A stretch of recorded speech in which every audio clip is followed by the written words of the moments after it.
sacrifice. So I myself had to sacrifice, overcome lots of obstacles, and each and every one of you out there have had to do the same. Otherwise, we wouldn't be where we are now. We'd all be in prison or something. But either way, it all started basically when I was about 6 years old. First of all, I'll give you a quick review. I am 30-time national champion in parachuting. I'm 2 world champion, 5-time world military champion. I have over 30 world records, and I have 6 Guinness Book of World Records. So that's just the touch of, and then you can kind of read and go into detail. But it all started basically when I was in 6th grade, when I listened to one of those career days in school. And they went around, you had the firemen, the teachers, and all. And they came to me and said, Cheryl, what do you want to be when you grow up? And I said, I want to be what society doesn't want me to be. Because, you know, back then, this was middle 60s, I could only be a school teacher, a nurse, a secretary, and a mother. It's only 4 things. And I didn't want to be any one of those. So I really didn't know what I wanted to be, but I certainly knew what I didn't want to be. So as time went on, I had the fascination of falling. What is it like to fall out of an airplane? What does it feel like to go 120 some miles an hour? I had never seen it in my life. The only thing I ever saw was what ripcord on TV. And so that fascinated me. Well, then I went to my folks and I said, I'd like to go jumping. And they said, well, you're not of age. Well, so then I went through the yellow pages and made the phone calls, got the information, and found out you had to be 16 years of age with parental permission. So my father certainly was against it, and it took a year for me to convince my mother. She would say, during the summer, I grew up in Arizona, she'd say, it's 110 degrees out there, Cheryl, it's way too hot for you to jump. I said, okay, I'll wait a little bit. Well, October rolled around, and then she's telling me it's too cold. I said, come on, give me the 40 bucks. I mean, I never asked her for any money. $40 I had, because all my life my father's always said, what are you going to do with your 25 cents an hour that you've earned babysitting all your life? What are you going to do with that, Cheryl? I had like $600 in the bank. I says, I don't know, but one of these days I'll spend it on something. But I didn't want to spend it at $40. So my mother gave me the $40. She signed the permission slip. I went with some friends from high school. We made 1 jump. And it wasn't what I wanted. I wanted a free fall. I wanted to go with 120 miles an hour. Nowadays, we have things called tandem jumping, where you can jump out of an airplane strapped to someone and get the free fall experience, or you can go in one of these wind tunnels. Back in our days, you could jump out, but you had a static line, and you only fell 6 feet. And then all of a sudden, you're under your parachute. And now I'm under this parachute glide down to the ground. Oh, this isn't what I wanted. So I said, I'm going to keep jumping until I can see everything in the air, feel what it's like to fall, and have that sensation, and then I'll quit, because I don't have enough money to continue on with the sport. Well, it just took about 6 jumps. I fell in love with it. I got certified to free fall, and then I didn't have money to go out and spend on equipment. But we had military surplus gear back then. So you can buy a complete rig like this. This rig here costs $5,000. Reserve, main, containers, $5,000. Well, mine I got for 35 bucks. So I got everything for 35, but it was military equipment back then. We didn't have this nice sport equipment we have now.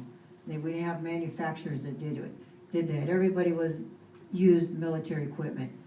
So I was able to continue to jump. I packed student rigs for $1 a rig. But my biggest thing where I got some free jumps, I had to earn them. You know, nothing's ever free in this world. You have to work for it and earn it somehow. I would go up in the airplane and I'd say, you and you are going with me.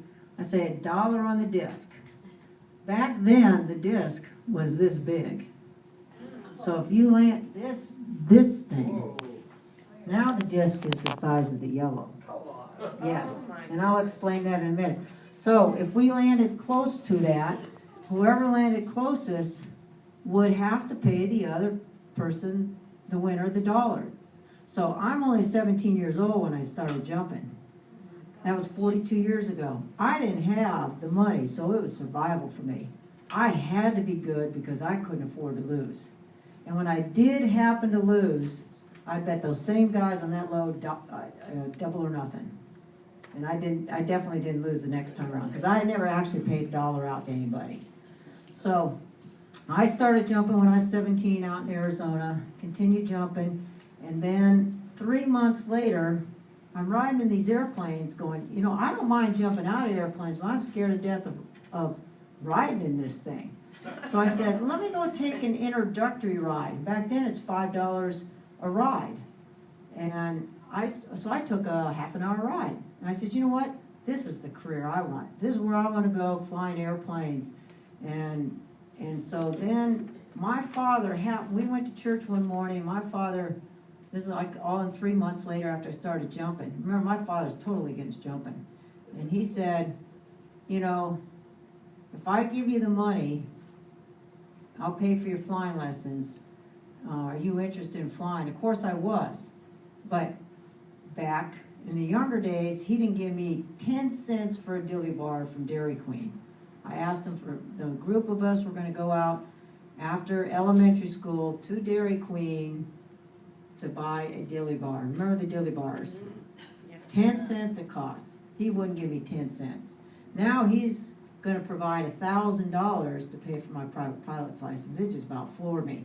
Well, 8 years later, my dad told me, he says, you know why I helped you with your private pilot's license? And I had no clue why he would help there. And he says, because I didn't want you to jump out of airplanes. I was hoping I would divert your attention away from skydiving and maybe just pick up flying and do something. He didn't realize I was going to do both of them and excel in both of them.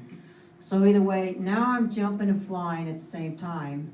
And back then, when I started flying in '73, we didn't have women airline pilots. '73, we had our first one. '74, we had our second one. So, and I have big Coke bottle lenses, and you had to have 20/20 vision. So I was 2400. So when I was learning from a military pilot who was teaching me how to fly, and he says, what are you doing? And I'm calling you a ding-a-ling, lady, because you are a ding-a-ling to continue on flying, wasting your money, to think you're going to be an airline pilot. I said, you know what? One of these days, the rules will change, I'll change, something's going to change, and when it changes, I'm going to be ready for it, and I'm going to get there. So, but I didn't know how I was going to do it, but I was going to become an airline pilot. But I had what against me? I had a female being against me. I didn't have any college education, and I had Coke bottle lenses and knew that wasn't going to change. So either way, I just kept flying, I kept jumping, and then I went through 2 years of 2 years of school. I got my associate's degree at Scottsdale Community College, and I found out that, this is in '75, I found out that for 76 U.S. nationals, they're going to take people and pick them ahead of time to go to Rome, Italy, to compete in the world meet. And if you want to be the best in the world in parachuting, back then, you went to Rayford, North Carolina. If you wanted to be the best skier, you went to Colorado, someplace to learn. So I wrote a letter to this gentleman who owned this airport and said, I want to be a world champion, but all I have is 450 jumps, 450 hours, and I have a dog. He says, come on out, I won't let you or your dog starve. I'll give you a try. So we flew out, one-way ticket, with one suitcase, one parachute, and my dog. And I planned on staying 1 month train. I stayed there over 30 years. So where I went to was Rayford, North Carolina. When I showed up at this drop zone was the Golden Knights.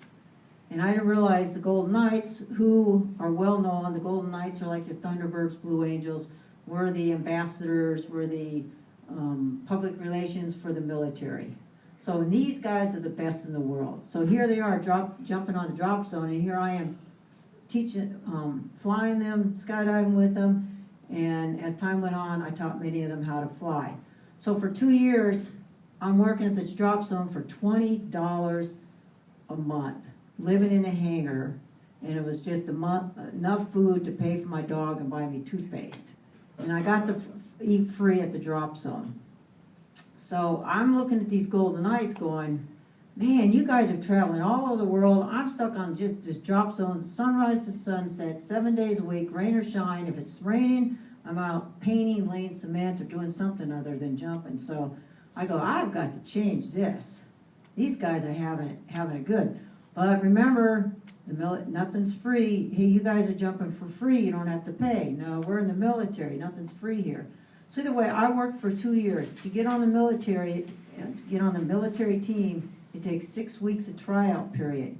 You have to have 250 jumps, excellent record in the military, be airborne qualified, and be a male on top of it, because it's an all-male unit. Women cannot join. Well, I convinced them 2 years of me beating them, competing against them, that I'd be the best female ambassador and best ambassador they would have. So I had to convince Washington, D.C.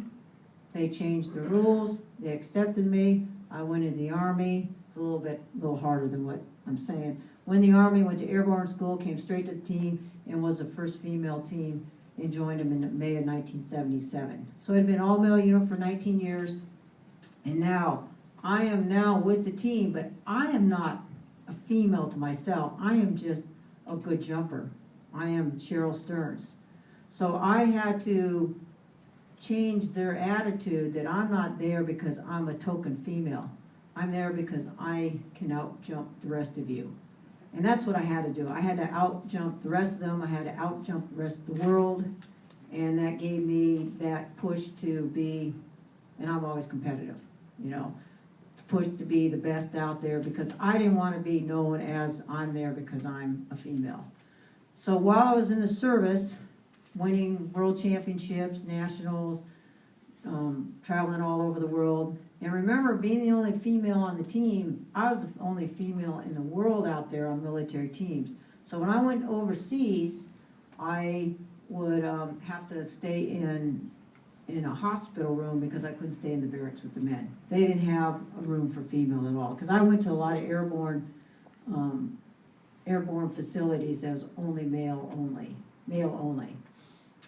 So either way, through my time with the military, I got my bachelor's degree in aviation, I got my master's degree in aeronautical science, and while I was in the service, I got my eyes fixed. I paid for it, but I got my eyes fixed. So